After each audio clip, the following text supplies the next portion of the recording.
Hey, um, I'm Renee, and this is Making Potions Blog 4.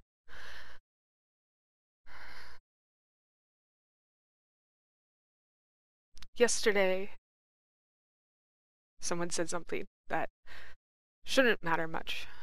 They called my game a Minecraft clone, and when I told them that was a rude thing to say, and harsh, they told me that I should take it as a compliment.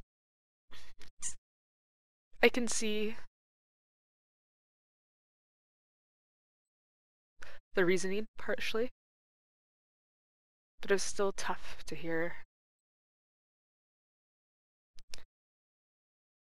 Today's been a rough day, and I wanted to share with you guys that roughness, that struggle, because it's important to understand that self-doubt and everything else occurs when working on a venture like this, when deciding to set out on your own and do something that you believe in.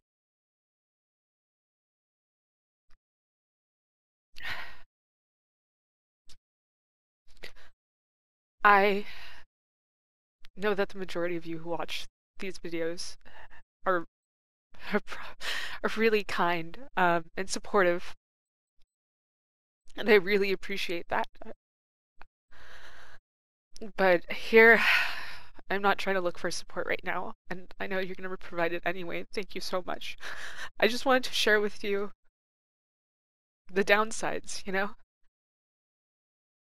I love sharing with you my progress and what I'm working on, but I don't always get a chance to share with you when things aren't going well, and when I have no clue if I should be doing this at all. Um,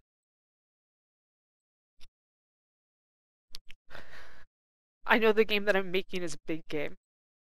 At least that's the concept I have for it.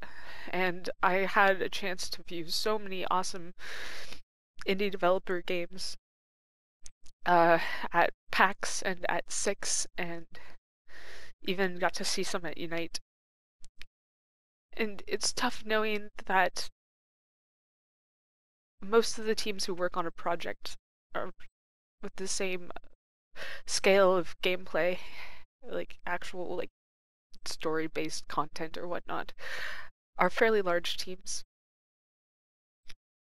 and that smaller teams generally tend to make like multiplayer games or games that are more, I don't know, they're awesome, but it seems like they would take less development time than what I'm looking at creating.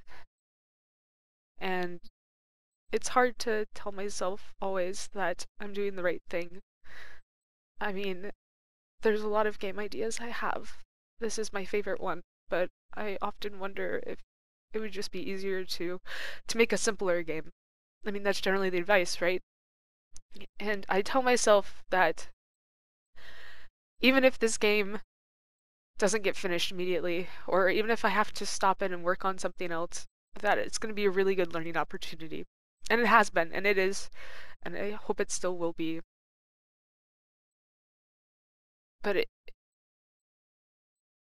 it's scary not not knowing if all this time that I've set aside to invest is going to do anything. If it's going to produce anything at all. I mean, if I'm going to finish, right? I know that I'm going to need other people to work on this project. I'm not the best artist. If I really want to have a good amount of content, another programmer or a designer would be really helpful.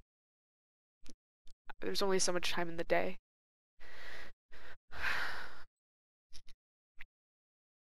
Um, and then I wonder, maybe I should just get a full-time job.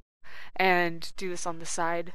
I was thinking I could go for a producer role or something similar because I generally really like leadership positions and I can understand technical side of things as well as dealing with people and appropriate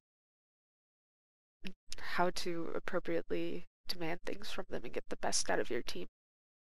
And that would leave me more fresh for programming in the evening than if I programmed all day. I mean, I did software development for a year and a half prior to this, so I understand how tiring it can be to code all day and then come home and try to code more. I did it, but I definitely wasn't as efficient as I could have been if I had done something else. Anyway, I've